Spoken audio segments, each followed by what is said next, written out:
জাতীয় নির্বাচনের আগে স্থানীয় সরকার নির্বাচনের দাবিতে বাংলাদেশ ভূমিহীন আন্দোলন জনসমাবেশ করেছে জাতীয় প্রেস ক্লাবের সামনে।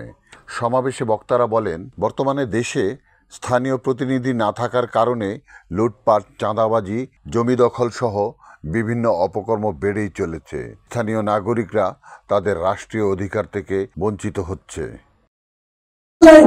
এই যে অশিক্ষিত মানুষ তারা দেশের করতে পারে নাই, যারা শিক্ষিত মানুষ তারাই তো দেশের করোনা বাড়ি দিচ্ছে। এই দেশের ক্ষতি করেছেন তারাই। কেননা আপনার প্রত্যেক নির্বাচনের সময় যারা প্রিসাইডিং অফিসার হন, যারা এই বড় বড় কর্মচারী কর্মকর্তা থাকেন, তারাই তো শিক্ষিত মানুষ, তারাই তো ভর্সুলি করেন। আমি না শিখত খেতে কামের কাছে আমি তো ভর্সুলি করতে যাই না। সংগ্রামী বন্ধুরা, আমরা বলেছিলাম যে আজ 1950 সনে শেরে বাংলায় ফজলুল হক মাওলানা ভাসানীর নেতৃত্বে এখানে চিরস্থায়ী বন্দোবস্ত জমিদারি ব্যবস্থা উচ্ছেদ করা হয়েছিল।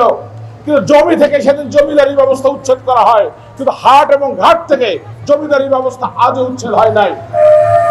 আপনার রাস্তার মধ্য দিয়ে সরকার রাস্তার মধ্যে পিচ ঢালে, সরকার রাস্তার মধ্যে মাটি ঢালে।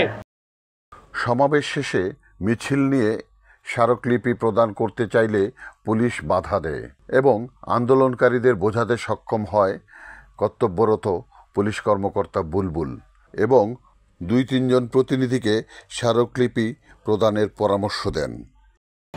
তাহলে পূর্ব অনুমতি লাগে আপনি বলতেছেন। Report Shahjahan Chowdhury, NNTV, Dhaka.